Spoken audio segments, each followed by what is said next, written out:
все то, что нужно. И точно так же закрывается. Посмотрите наперед.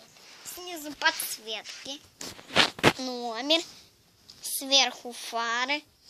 И сзади вот такие фары, решетки. Это такую я построю из решеток. Дальше. У него поднимается кузов.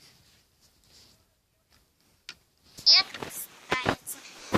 И открывается дверь и закрывается. Кузов абсолютно пустой. Ну, в нем можно перевозить. Как бы двери точно так же закрываются. Этот КамАЗ никогда полностью не сломается. Ой. Ну вот. И, по-моему, это уже все. Всем пока-пока. Ставьте лайки, ставьте пальцы вверх, подписывайтесь